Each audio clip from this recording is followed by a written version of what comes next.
Welcome to Hurry Up Pinball, a show where I teach you how to work on your pinball machine.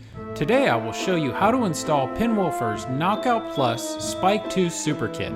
So grab your tools and let's get going. Here you can see the items that come in the Knockout Plus kit. The kit includes the new Knockout Plus amp. Pictured here is the additional add-on mounting bracket for the amp. The kit also includes a wiring harness, power board, a line-out board with wires, zip ties, and extra speaker connectors, 2 backbox speakers with mounting rings and hardware, a cabinet speaker with injection molded mounting ring and hardware, along with some anti-rattle tape. For detailed installation instructions, go to PinWoofer.com, create an account, select Downloads, and pick your system from the list. To begin this installation, move the pinball machine so you have access to both sides of the cabinet. Unplug the pinball machine, open the coin door, remove the lockdown bar, and remove the playfield glass. If you have cabinet protectors, install them at this time, then partially raise the playfield and rest it on the end of the support brackets. Now grab the back box keys from inside the coin door. Unlock and lower the speaker panel and then remove the translight. During this installation, we will be raising the playfield, so remove the pinballs from the machine at this time.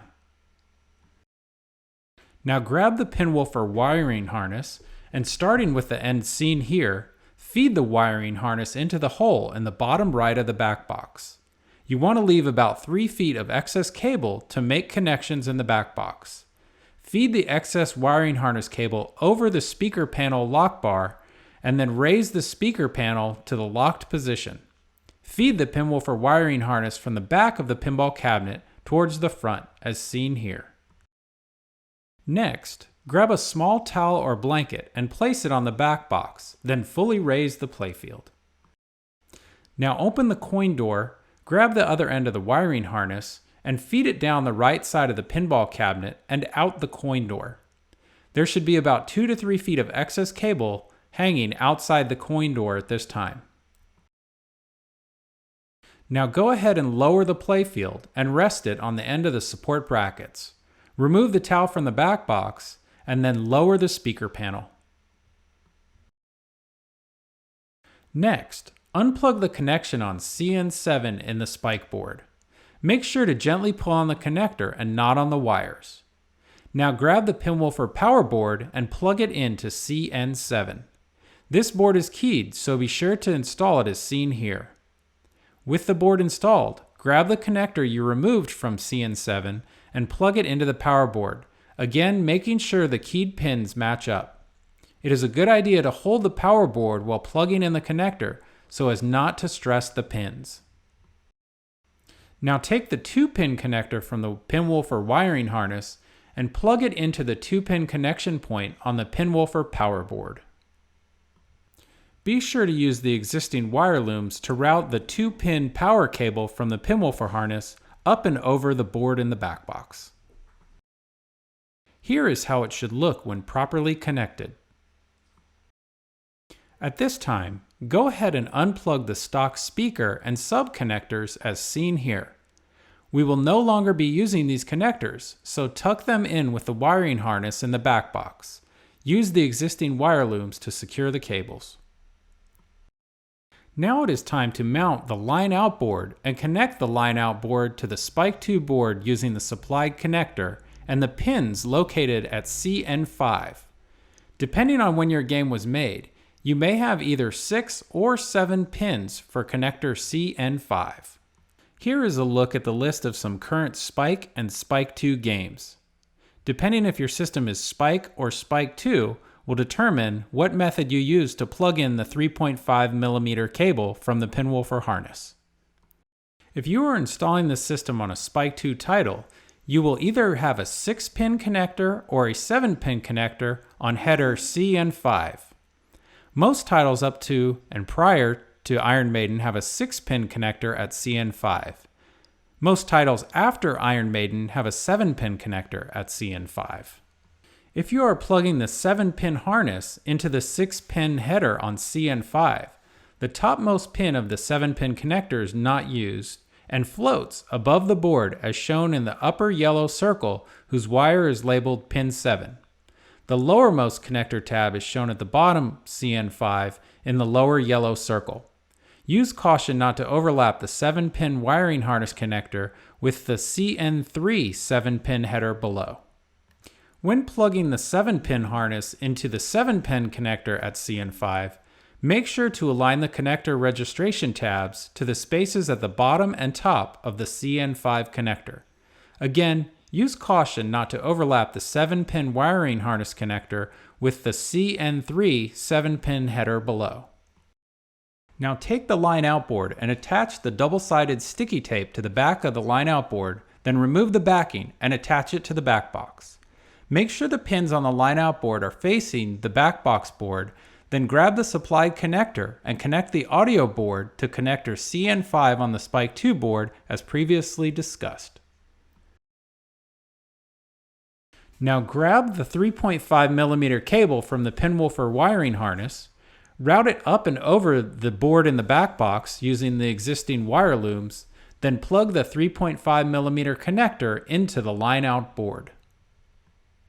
Here is how it should look when properly connected.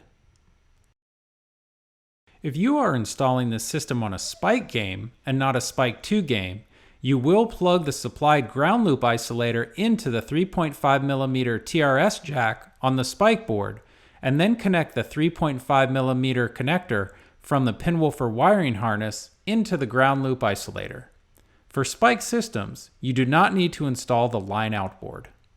In addition, for the Spike systems, you will need to increase the headphone volume in the menu since you are using the headphone output. At this time, disconnect the Molex connector leading to the back box speaker and then use your nut driver to remove the 2 nuts holding on the stock speaker. Remove the speaker, then grab the speaker ring and install it on the 2 threaded posts. The speaker ring is directional, so be sure the ring is oriented so that it is flush against the LCD monitor. Install 2 threaded screws on the 2 posts using a Phillips screwdriver. Make sure the screws are snug, but do not over-tighten them. Now install the new back box speaker as shown here, placing 1 washer and 1 lock nut on each post. Then use your nut driver to tighten it down. Repeat this process for the other speaker. Again, make sure the speaker ring is mounted flush against the LCD monitor. Here is how it should look with the speakers installed. Now grab the PinWoofer harness cable labeled left and install the blue wire on the positive terminal and the black wire on the negative terminal. You can pull the cables apart to create some additional slack for mounting the connectors. Be gentle when sliding on the connectors so as not to put too much pressure on the terminals. Repeat this process for the other speaker. Before we secure the wiring harness in the back box, make sure you have at least a foot of slack at the back of the pinball cabinet. This will allow you to lower the back box without having to unplug the wiring harness. After confirming there is enough slack in the wiring harness, secure the wiring harness in the back box using a zip tie and the existing wire loom. Don't forget to clip the excess zip tie material. At this time, install the translight, then raise and lock the speaker panel. Now it is time to install the new speaker cabinet. Unplug the Molex connector leading to the stock speaker cabinet. Then use your nut driver to remove the nuts holding on the cabinet speaker. Then remove the speaker from the cabinet. PinWoofer recommends removing the speaker grill from the machine as it has the potential to rattle with the new system installed. If you need to, you can use an X-Acto knife to cut a small slit in the speaker grill to remove it. Now grab the PinWoofer injection molded speaker ring and install it using the supplied hardware by placing 1 washer and 1 lock nut on each post. Use your nut driver to tighten down the speaker ring. Make sure it is snug, but do not over-tighten it. Now grab the new cabinet speaker and install it on the speaker ring. Take your time and line up the post with the speaker holes. Be careful not to puncture the speaker with the posts. With the speaker in place, add one washer and one lock nut to each post and tighten it down. Next, grab the speaker connectors from the wiring harness and connect the red connector to the positive terminal and the blue connector to the negative terminal. I would recommend holding the terminal as you slide the connector onto it. Here is how it should look when properly installed. If you purchased the add-on amp mounting bracket, now is the time to install it using the included hardware. If you do not want to screw into the pinball cabinet, you can also mount the amp housing bracket using very high bond double-sided tape. PinWoofer cautions against mounting the amp to the side of the pinball cabinet. PinWoofer also recommends removing the amp prior to transporting the pinball machine if you do not mount the amp bracket with screws. With the amp bracket in place, place the knockout amp in the mounting bracket with the knobs facing the left side of the cabinet. Here is a look at the connection points on the Knockout Plus amp. Grab the PinWoofer wiring harness you previously fed out the coin door and plug in the 6-pin connector, the power cable, and the 3.5mm cable to the input connection. Here is how it should look when properly connected. At this time, completely lower the playfield, remove the cabinet protectors and towel from the back box, and put the pinballs back in the pinball machine. If you plan on installing the anti-rattle tape, grab a small towel or blanket and place it on the pinball machine. Now lean your glass against the pin and using the appropriate cleaner, clean the playfield glass. Grab the anti-rattle tape and using scissors, cut the tape a tiny bit shorter than the length of the playfield glass. Remove the backing and attach the anti-rattle tape to the glass even with the outside edge.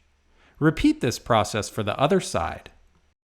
After installing the anti-rattle tape, reinstall the playfield glass and lockdown bar, remove the amp from the housing bracket and place it on the playfield glass, pull the white pin on the inside of the coin door out to allow high voltage to flow under the playfield, then plug in the pinball machine and turn it on. Using the coin door buttons, set the game volume to 15. Before starting a game, double check that the knobs are all in the 12 o'clock position. With the coin door volume set to 15, start a game and begin tweaking the amp knobs until you find your desired setting.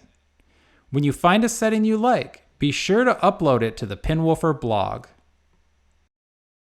Once you find a setting you like, push the coin door pin back in and then place the amp back in the mounting bracket and close the coin door.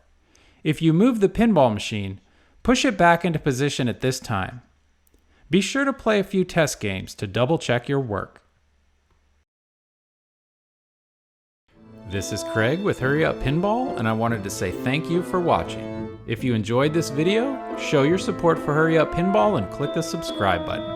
We can also be found on Facebook, Twitter, and Instagram under Hurry Up Pinball.